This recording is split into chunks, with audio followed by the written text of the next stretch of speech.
अस्सलामु अलैकुम नाज़रीन, उम्मीद है आप लोग खैरियत से होंगे। नाज़रीन, आज मैं आपको एक ऐसी सूरत बताऊंगा जो अज़ाब कब्र से इंसान को बचाती है, और उस सूरत के पढ़ने पर अल्लाह ताला 5 इनामात अता फरमाते हैं, और ये फरमान रसूलुल्लाह सल्लल्लाहु अलैहि वसल्लम का है। आइए चलते हैं उस सूरत की वजाहत की तरफ। नाज़रीन, एक सहाबी नबी करीम सल्लल्लाहु अलैहि वसल्लम की खिदमत में हाजिर हुए और अर्ज़ किया, ए अल्लाह के रसूल, मेरा एक कब्र के पास से गुज़र हुआ। मैंने उस कब्र में से सूरह मुल्क की तिलावत की आवाज़ सुनी।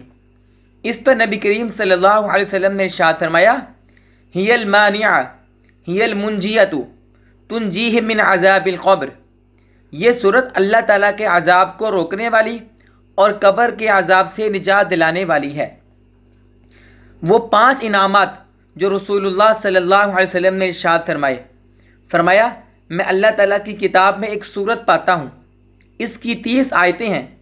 जो इसको सोते वक़्त पढ़ेगा उसके लिए 30 नेकियां लिखी जाएंगी। नंबर 2, 30 बुराइयां मिटा दी जाएंगी। नंबर 3, 30 दर्जे बुलंद किए जाएंगे। नंबर 4, अल्लाह ताला फरिश्तों में से एक फ़रिश्ता उसकी तरफ भेजते हैं जो उस पर अपने परों को फैला देता है और हर चीज़ से इसकी हिफाजत करता है यहाँ तक कि वो जाग जाए। नंबर 5, वो सूरत अपने पढ़ने वाले की तरफ से झगड़ा करती है, और वो सूरत तबारकल्लज़ी है। सूरह मुल्क हर मोमिन मर्द औरत के दिल में होनी चाहिए। सूरह मुल्क ज़्यादा लंबी सूरत नहीं है, बल्कि इसकी 30 आयात हैं, इसलिए कोशिश करके ये सूरत ज़ुबानी याद कर लेनी चाहिए ताकि पढ़ने में सहूलत रहे। जब तक ये सूरत ज़ुबानी याद ना हो उस वक़्त तक रोज़ाना कुरान करीम में देख कर पढ़ने का मामूल बनाना चाहिए। अगर एक साथ पूरी सूरत याद करना मुश्किल हो तो इसकी बेहतर सूरत यह है कि रोज़ाना एक आयत याद कर लिया करें। इस तरह 30 दिन में इंशाअल्लाह ताला पूरी सूरत याद हो जाएगी।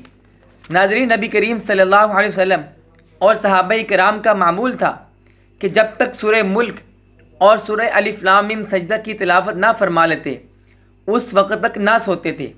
हदीस मुबारका में आता है, नबी करीम सल्लल्लाहु अलैहि वसल्लम सूरह मुल्क और सूरह अलिफ लाम मीम सजदा पढ़े बगैर नहीं सोते थे। दूसरी हदीस में है, आप सल्लल्लाहु अलैहि वसल्लम चाहे सफ़र में हों या हज़र में, ये दोनों सूरतें हर रात पढ़ा करते थे। हमें भी रोज़ाना रात को सोने से पहले इन दोनों सूरतों के पढ़ने का एहतमाम करना चाहिए। ख्वाह देख कर पढ़ें या ज़ुबानी, दोनों सूरतों में दुरुस्त है। जो शख्स रोज़ाना रात को सोने से पहले इन दोनों सूरतों के पढ़ने का एहतमाम करेगा तो अल्लाह ताला उसको बड़े इनामात से नवाजेंगे। नाज़रीन, ये थी आज की हमारी वीडियो। अगर आपको अच्छी लगी और फ़ायदा पहुँचे आप लाइक शेयर कमेंट कर दीजिए। मिलते हैं एक और वीडियो के साथ, तब तक के लिए अल्लाह हाफिज़।